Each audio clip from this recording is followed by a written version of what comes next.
Amici ed amiche in ascolto, ben ritrovati a Claudio Costanzo dal campo Messina Sud di Santa Margherita per raccontarvi la sesta giornata del campionato allievi provinciali che torna dopo la sosta con la sfida tra Sporting Barcellona e Sporting Atene Messina, padroni di casa di mister Costantino, che nella passata uscita hanno dovuto cedere il passo allo Sporting Club Messina e si sono fermati a quota 7 punti in classifica. Una sconfitta anche per i ragazzi di mister Creazzo, quella casalinga contro la capolista Valdinisi, che li ha visti fermarsi a quota 12 punti.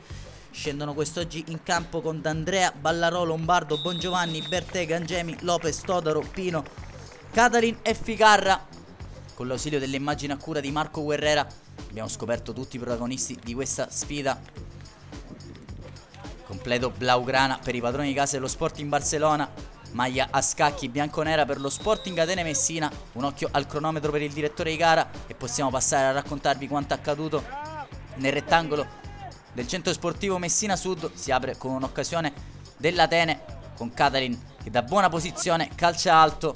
Ancora l'Atene che prova a sfruttare la doppia superiorità numerica, infatti sono solo 9 unità i giocatori dello Sporting Barcellona in campo, che comunque si difendono con ordine e rispediscono al mittente gli attacchi dello Sporting Atene, che qui ci hanno provato anche con Pino, trovando però un'ottima risposta di Milicia. Anche Lopez ci prova dalla distanza colpendo solo la faccia della traversa, la palla carambola lì per Pino, flebile. In bocca a Milicia, ancora 0-0 a Santa Margherita, quando l'Atene ci prova a ripetizione a calciare verso la porta dello Sporting Barcellona. E ancora con Catalin, sempre il numero 10 di mister Creazzo, splendida la sua apertura dall'altro lato per un compagno.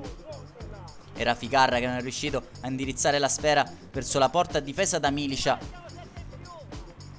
E ancora l'Atene che riesce a trovare spazi in avanti ma non a concretizzare la gran mole di gioco. Ancora con Catalin non è riuscito questa volta a sfruttare tutta la sua tecnica. Dall'altro lato alla prima occasione parsa in vantaggio lo Sporting Barcellona. Infatti è prorompente la cavalcata di Arena che scavalca il diretto avversario Bertè.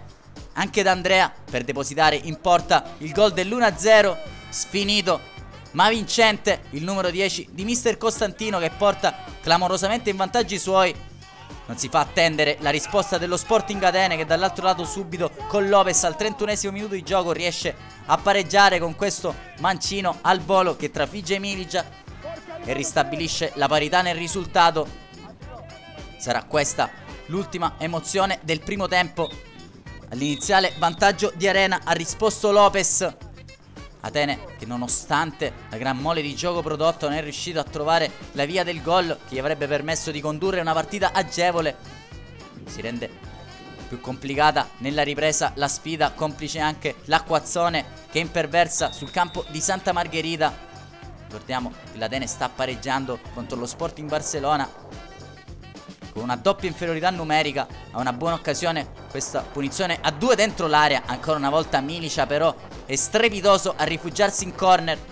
Guardate come il temporale si sia abbattuto su Santa Margherita. Abbandona intanto il campo Pino per lasciare spazio ad Antonino Ficarra, quando però è lo Sporting Barcellona ad avere una buona occasione.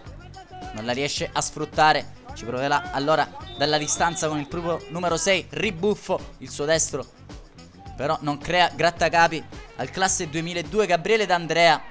Atene che allora in avanti avrà una buona occasione portata avanti da Giuseppe Maria Bertè, anch'esso classe 2002, che non riesce però a concludere in porta dopo un'ottima azione personale. Arriverà il gol del vantaggio sugli sviluppi di questo calcio di punizione. È una bomba quella di Alesso Soraci, che Milicia riesce solo a deviare nella propria rete. Atene che ora si porta in vantaggio scacciando via fantasmi e paure. Occhio però al ritorno dello Sporting Barcellona, che avrà un'occasione anch'essa su calcio di punizione con Arena. Deve fare gli straordinari D'Andrea, che vola a mettere il pallone in corner. Splendido il suo colpo di Reni, però ancora lo Sporting Barcellona che preme sull'acceleratore. Sempre Arena, la palla resta lì. D'Andrea in 2 tempi riesce a far sua la sfera. Abbandonerà il campo di lì a poco anche Lopez per far spazio ad Antonino Restuccia, quando sembra aver perso il bando della matassa la formazione di mister Creazzo. Araghiri in area, infatti fallo di mano, massima punizione sanzionata dal direttore di gara per questo intervento. Alla battuta andrà ancora Arena, la sua è una realizzazione perfetta sotto il 7, ristabilisce la parità e 2-2 a Santa Margherita. Lo Sporting Barcellona con cuore ed orgoglio riesce ad agguantare il pari. Avrà però una clamorosa occasione nel finale l'Atene con questo tiro di Bongiovanni che lascia lì Milicia, la palla resta lì per un compagno, solo la Pozzanghera a negare il gol del vantaggio allo Sporting Atene. Di lì a poco il triplice fischio del direttore di gara. Termina con l'amaro in bocca il 2017 per i ragazzi di Mister Creazzo, che ora potranno sfruttare la pausa per rigenerarsi. E allora, augurandosi una lieta visione da Claudio Costanzo, non resta che ringraziarvi e darvi auguri di buone feste. Un saluto e alla prossima!